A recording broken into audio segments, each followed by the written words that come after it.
I want to talk today about a place just around the coast from here called the Great Bear Rainforest.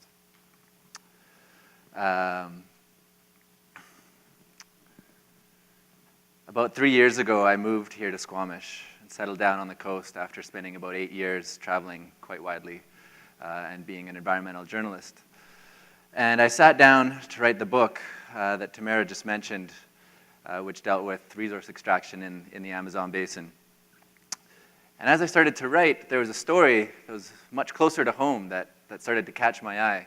At first, just a couple articles here and there, but then as time went on, I started to hear it being talked about everywhere, at coffee shops and at the pub. I was getting emails about it. It was taking up more and more headlines. It's on TV almost every day. And that story was of the Northern Gateway Pipeline Project. Now, many of you here will be familiar with the Northern Gateway Pipeline Project. Basically, the proposal is to pipe over 500,000 barrels of bitumen from Alberta's oil sands to a town called Kitimat on the west coast of British Columbia, halfway up. And then from there, the oil would be loaded onto oil tankers, which would be bound for China and the rest of Asia. But before they can get there, those oil tankers have to wind through the heart of the Great Bear Rainforest. That's a place that no oil tanker has ever been before. And so this project generated a great deal of national controversy. Many people were for it or against it, and it seemed like depending who you were listening to, this project was either going to save our country or ruin it.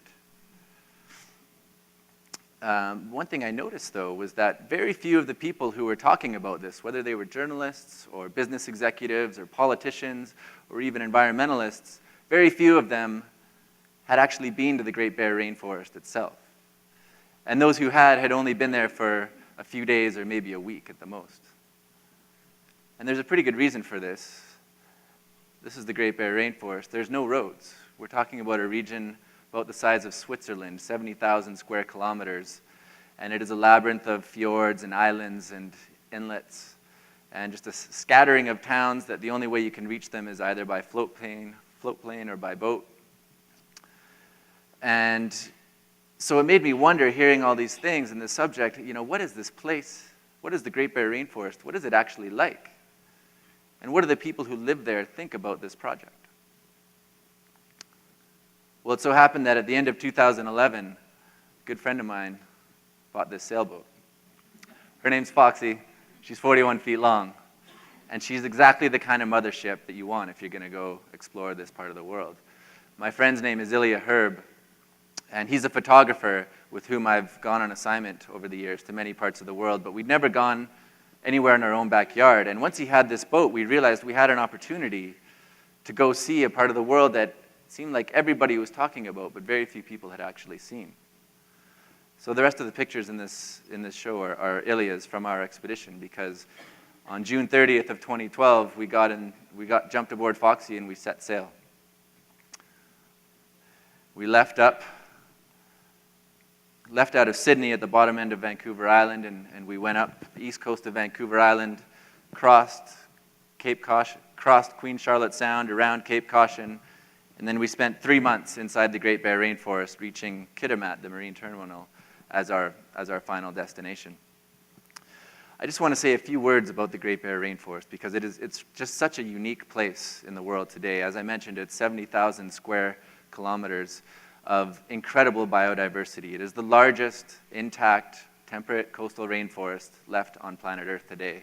This kind of forest no longer exists in places like Norway or Japan like it used to. There's a few tracts left throughout the Pacific Northwest and in Chile, but they're ever diminishing. It houses 41% more biodiversity houses about 40% more biomass per hectare than the Amazon basin itself does. And there's too many creatures for me to talk about them all or even come close, but I just want to mention a couple to give you an idea. The grizzly bear, for which the Great Bear Rainforest was named, are plentiful here. Grizzlies are an apex predator, and they're also a keystone species, which means that they need a really healthy ecosystem to thrive. Grizzly bears require a huge range, and they're extremely sensitive to human perturbation of their environment. So if you see a grizzly bear, it means that the ecosystem you're in is doing pretty well. Grizzlies used to wander for as far south as Mexico and as far into the prairies as present-day Manitoba, but they've disappeared from almost all of that range. There's only 2,000 of them left below Canada. Canada itself is rapidly running out. They're disappearing from all of our parks. But the Great Bear Rainforest still has a population of about 3,000, and they're doing really, really well here. So it's a really good sign of how bountiful this rainforest is. And then, of course, there's salmon, which no one here needs to be introduced to. It's BC's most iconic species. Probably everyone in this room eats salmon or has eaten salmon. And the Great Bear Rainforest is the site of an annual migration every fall when salmon choke their rivers. And of course, few species illuminate the amphibious nature of a place like the Great Bear Rainforest, or indeed our entire West Coast, the way salmon do, because of course they're born in the river and they spend the first year of their lives in a river, and then they swim out to sea and they spend 4 years in the open ocean before finally returning to the river of their birth to die. First they spawn, and that's where they die. And then, of course, grizzly bears and every other creature in the ocean, every other creature in the woods, the wolves, coyotes, eagles, all feast on these salmon, and they drag the carcasses into the forest. And those carcasses then fertilize the forest, so that scientists have actually found salmon-specific nitrogen isotopes in the uppermost needles of these ancient conifers. And then those conifers, in turn, provide shade and cool the rivers for the salmon to spawn in. So you have this incredible relationship that is illustrated there. Of course, salmon aren't the only species. There are humans as well. Humans have lived here since the end of the last ice age, because the Great Bear Rainforest is the gateway through which humanity entered the Americas.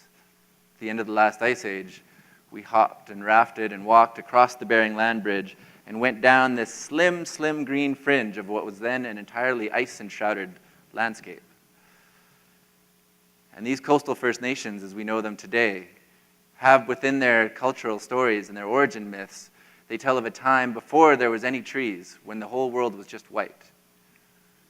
And over the 10,000 years that they've lived there, they've witnessed an incredible changing of the landscape. As the ice melted, isostatic rebound, the earth rose, sea levels rose too. They're living on tectonic plates, the land is moving all around them. So they have witnessed cataclysmic change, and they have recorded it all in their cultural stories. And of course, that cataclysmic change didn't only happen to the landscape, but it happened to the people as well. The people in this photograph are Heiltsuk. Today there are 2,500 living Heiltsuk, but before the Europeans arrived, there was 30,000 Heiltsuk. And that population plummeted to about just below 200 by the end of the 19th century. And today, if you go to Bella Bella, which was the first town that we visited, you'll see about 1,500 Heiltsuk living there. And now, this is where I have to make a small confession. When I went on this sailing trip, I was 35 years old. I was born and raised in Edmonton, Alberta. And I had never set foot on a First Nation reserve in my whole life. I had traveled widely and I'd spent time in indigenous communities in South America and in Africa and in Southeast Asia, but never in my own backyard. My mother was born in Germany in 1940. She doesn't remember the war. She grew up in a small town in northern Germany, ravaged by the war. Her family was very poor. They couldn't afford to give her a university education. So as soon as she grew up, she moved to the States and became a nanny there. And eventually she married and moved to Canada where she gave birth to me. And I'll never forget when I grew up, and I asked her about her past and about our culture, our German heritage. She told me it wasn't until she moved to North America that she ever heard the word Holocaust. And I think there's a similar thing happening in Canada today, where we're just now becoming aware of the residential school legacy and the Indian Act that is still present today. Of course, the last residential school shut down in the 80s. And I think now, 20, 30 years later, it's sinking in all throughout Canada. The Indian Act is still alive today. There's all kinds of economic injustices and social injustices that are going on today. And I think it's a really good thing that we're becoming aware of this and that Canadians as a whole are embracing this past of this persecution of our own peoples. But I think with that, often, in many cases, and I know for me personally, comes a sense of shame and unease. We want to make amends, but we don't know how. We don't know how to approach this new relationship. And so for me, this sailing trip up into the Great Bear Rainforest, I was really excited that it gave me this opportunity to enter some of these reserves and spend time with these people and share stories. But I was also nervous because I didn't know how I would be received. I didn't know what I would say. I didn't know what, I thought, what could we possibly have in common?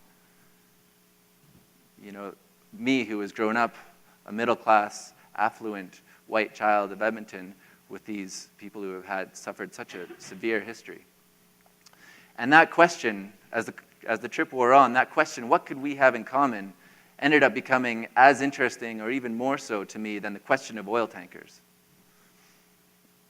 So what do we have in common? Well, for one thing, we all love a good story. When you get off the dock at Bella Bella and you walk into town, the very first building you'll enter is the library. And this is Jessie Housty, the librarian. She'll open the doors to you, she'll serve you a coffee, and you can check out every story in the world, or so it seems. It's a small library, but it houses an incredible collection. There's maybe a few books that aren't there. Jessie Housty was born and raised in Bella Bella. She was taught to read the forest itself as a library of sorts. If you knew how to read the stories, you could find medicine. Here she is digging up medicine. You could find food. But it turned out she had a master's degree in literature from the University of Victoria, which was the same university that I had graduated from 10 years earlier. So right away, we had a great deal in common. What else do we have in common? We all like a good meal. A couple hundred kilometers north of Bella Bella is a town called Hartley Bay. And one of the first people we met there was this fellow, a man named Wally Bolton. He's a survivor of the residential school system, but he doesn't talk about it much. Instead, he likes to tell stories about what it's like to live these days, what it's like to still be a fisherman pulling in lines with his own hands when the whole fishing industry has been mechanized, and how grateful he feels to live in the part of the world where there are still plentiful fish when so much of the rest of the ocean is nearly out. Our own East Coast tells us everything we need to know about how inevitable it is that we always will have fish. It's not inevitable. They can run out, and he was aware of it. The day that we pulled into Hartley Bay, we were, again, we were two white guys wandering through town, kind of nervous, didn't know anyone. And Wally looked out of his window and he opened his door and he said, "Hey, you guys look like you could use a meal." And he gave us a halibut that he had caught, a 20-pound fillet. And after that, he would let us into his house every day and he would tell us stories. It wasn't just the old-timers, though, who fished. The kids of Hartley Bay, they also fish every day, especially in the fall when the salmon start to run. And they let us hang out with them, watch them fish. And when they realized that we didn't have our own casting rods, they gave us theirs. And they said, "Oh, you got to fish. Join us." And then when they had caught their fish, they would take them up to their parents' houses. And they let us come up there too. And they would show us how they smoked their salmon. And then they would give us salmon for our journey whenever we moved on. This happened everywhere. What else do we have in common? Who doesn't love a trampoline? You put a trampoline anywhere in the world, I don't care if it's Papua New Guinea or New York City, the kids will start jumping. This photo is taken in Kitimat Village, which is the Haisla, home of the Haisla Nation. It's just down, it's about 10 kilometers from the city of Kitimat. There are two different Kitimats. And this one, the Kitimat Village, there's about 1,500 or so Haisla who live there today. And they happen to be situated directly across from Douglas Channel, from where the oil terminal would go if Northern Gateway happens. So the Haisla, just like every coastal First Nation that we met, are fiercely opposed to this idea. And nobody is more opposed than this man, Gerald Amos, who's a former chief counselor of the Haisla Nation. Gerald loves to fish, loves to tell good stories, he loves a good adventure, he loves a good fight, although he's the most happy, mellow man you could ever imagine. He's a true leader of his people, and he's a fierce conservationist. And these days, among many other things, Gerald Amos runs eco-tours of his own backyard. He brings visitors from all over the world, and he takes them on trips in this converted halibut trawler that he now owns, the Suncrest. He takes them out in the belief that the more people who see this part of the world, the more people will care about it and will want to see it persevere into the future.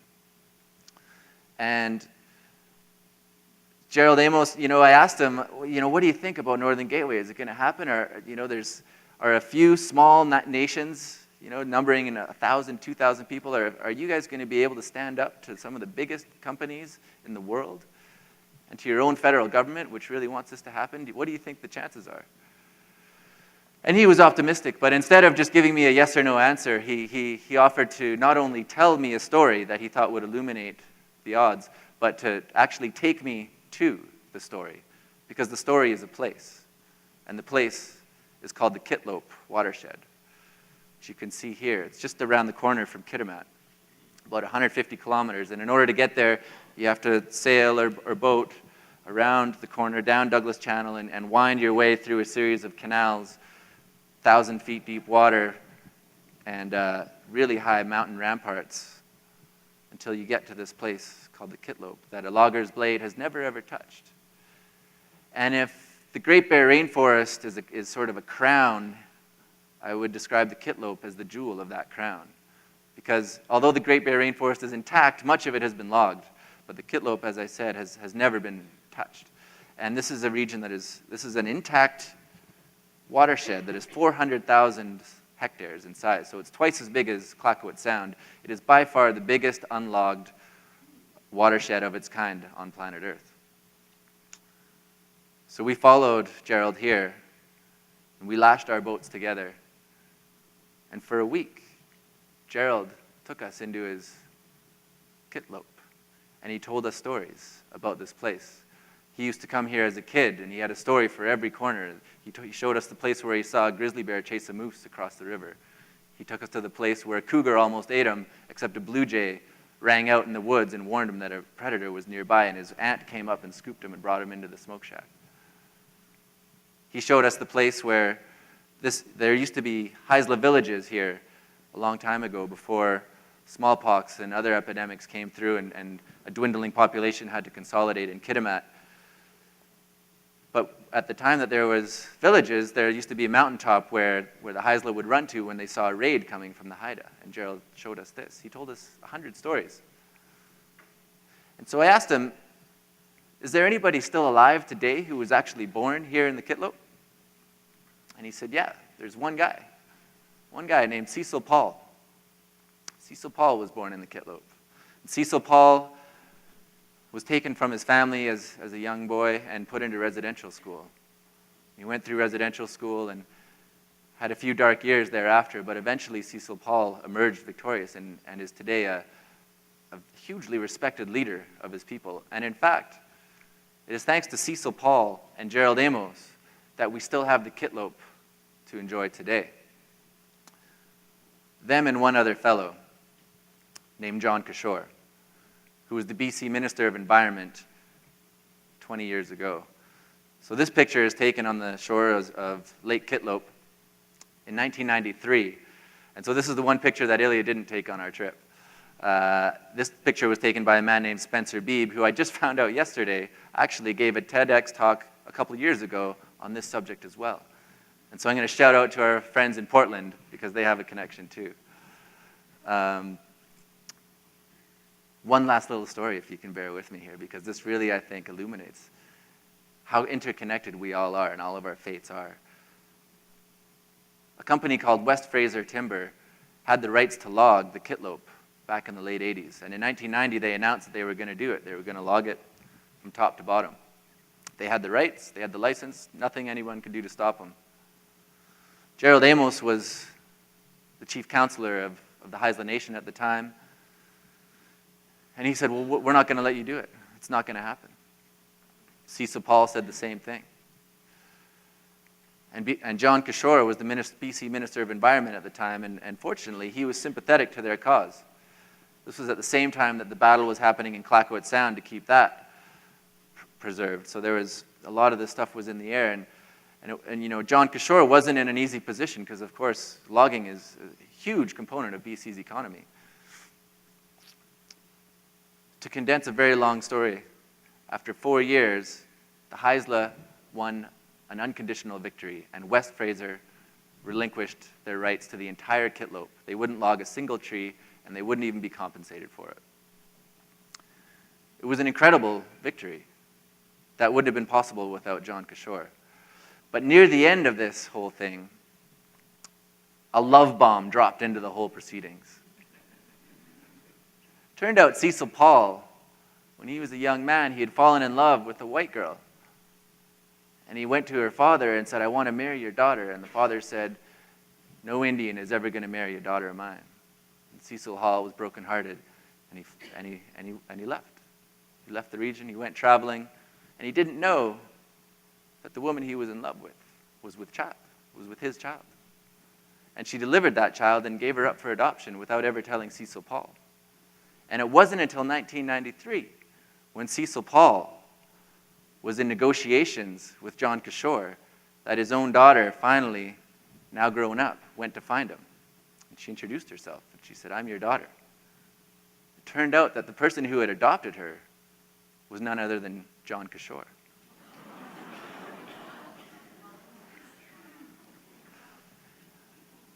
And guess what he named his own daughter?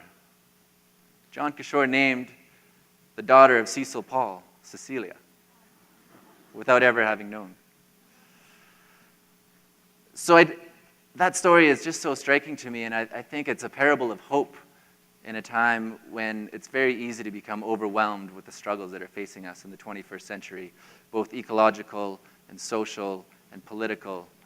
And I think one of the things that I take not just from that story, but from our whole journey throughout this region, was that the things that Canada's First Nations and those of us who are not First Nations, the things that we have in common are actually much more powerful than the forces that are trying to tear us apart. And I'll leave it at that. Thank you.